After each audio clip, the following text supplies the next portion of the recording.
Overthinking doesn't feel dangerous. It feels responsible. It feels intelligent. But slowly, silently, it begins to consume your peace. Ancient philosophers warned us about this long before psychology existed. Modern science now confirms it. Today, we'll explore why thinking too much is destroying your life, and how philosophy and psychology explain a way out. This isn't about positive thinking. It's about understanding the mind. Overthinking is not intelligence, it's fear in disguise. Greek philosopher Epictetus, a Stoic thinker, wrote, "We suffer more in imagination than in reality." Overthinking doesn't solve problems. It replays them. Psychology calls this rumination, the habit of repeatedly focusing on distressing thoughts without resolution. Your brain believes it's protecting you. But in reality, it's rehearsing anxiety. Thinking becomes a loop. Not progress. The brain was designed to act, not obsess. Neuroscience shows that the human brain evolved for decision-making and action, not endless analysis. When action is delayed, the mind fills the gap with imagined outcomes. What if I fail? What if they judge me? What if I regret this? Psychologist Daniel Kahneman, author of Thinking, Fast and Slow, explains that the brain defaults to shortcuts and assumptions under uncertainty. Overthinking happens when uncertainty meets fear. Philosophy warned us about living inside the mind. Roman emperor and Stoic philosopher Marcus Aurelius wrote in Meditations, "You have power over your mind, not outside events. Realize this, and you will find strength." But most people live the opposite way. They try to control outcomes, opinions, and futures.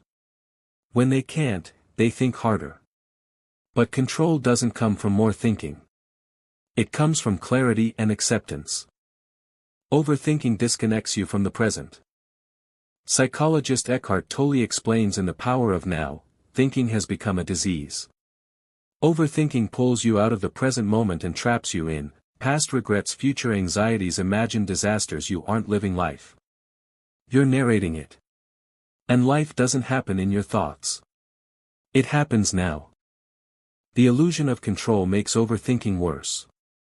Here's the dangerous belief behind overthinking: if I think enough, I can prevent pain. But psychology proves the opposite. The more you try to control uncertainty, the more anxious you become. Stoic philosopher Seneca wrote, "A man who suffers before it is necessary, suffers more than is necessary."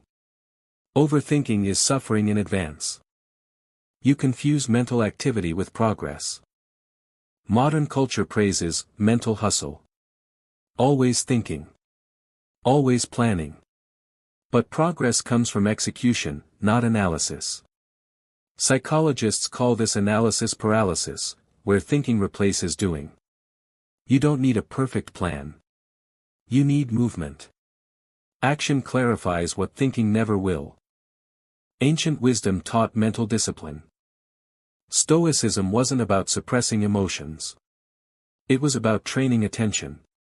Marcus Aurelius practiced daily mental discipline: observe thoughts without obeying them, focus on what's in your control, release what isn't. Overthinking isn't a personality trait.